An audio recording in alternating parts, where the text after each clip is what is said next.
My topic today is about something that affects everyone, not only in this room, but everyone in the world. It's something that causes stress, worry, anxieties, and fears many times. It's something that we have created.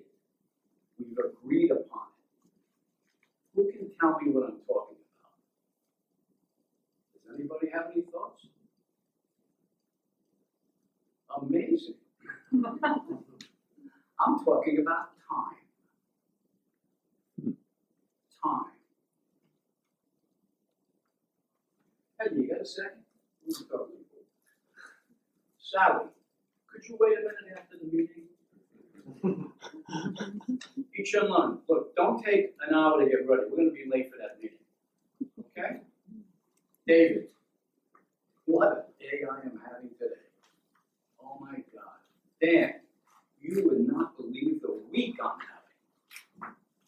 Matt, the bills. I can't figure out which month the bills belong to. These are all words that we have agreed upon to use, and they all conjure up feelings and reactions. Every one. But there's one word today that I want to focus on.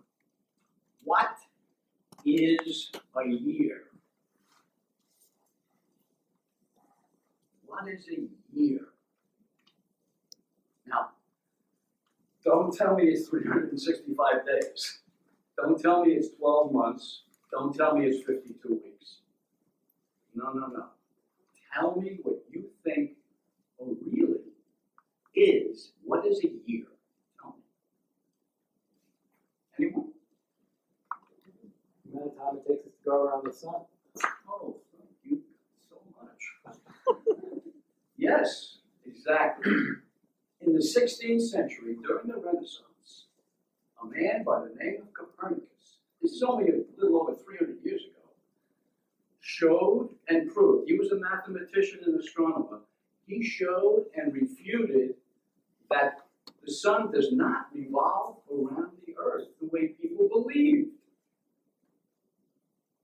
He said, no, it's reversed. The earth revolves around the sun. Oh, this caused a lot of problems. This caused a lot of problems. People didn't like it. People were persecuted.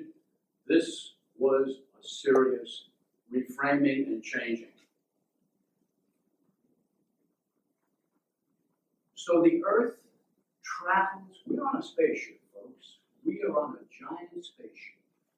And we are traveling around that sun. And when we go all around to where we started, what do we call it? We call it a year. Well, that trip, that journey, takes almost 500 million miles. 1.5 billion miles almost. Amazing, right? Yeah. So let's create something like, let's say someone by the name of Sam and Susan are celebrating their 40th birthday. And let's say somebody says, Sam, Susan, how old are you? What if Sam and Susan said this? Well, I just completed my 40th trip around the sun. Yeah, I've just done 40 revolutions. How about you? What have you done? I've just traveled 20 billion miles. My birthday. 20 billion miles. How many miles have you traveled? You know how we are with miles. People say, yeah, we went here, we went there. Great trip. Oh, 1 million miles. Oh, boy. Points every mile, You get all that credit. Imagine if we got credit for the miles we're traveling around the sun.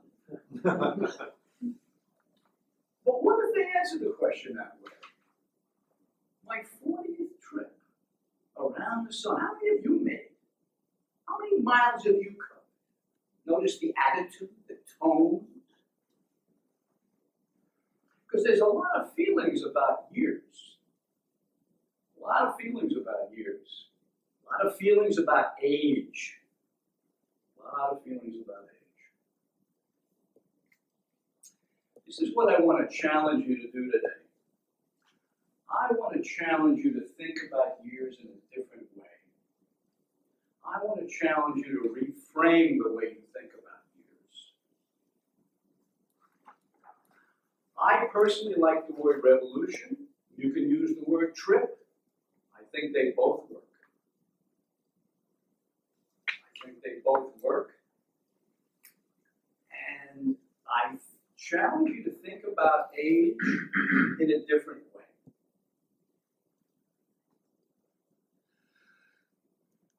So the next time, for example, somebody says to you, how old are you? Well, I just celebrated my 45th revolution around the sun. How many of you celebrated? How many times you been around on that trip, spaceship Earth? How many billions of miles have you covered? I've covered, whatever that is. 45 times that, it's somewhere around 50 billion. Yeah. Actually, what I want you to do is start a revolution. I want you to start a revolution in your thinking about this. I want you to think about your trip around the sun right now, and I want you to start a revolution right now. Get fired up and make this trip that's starting right now the best trip you've ever made. Start a revolution.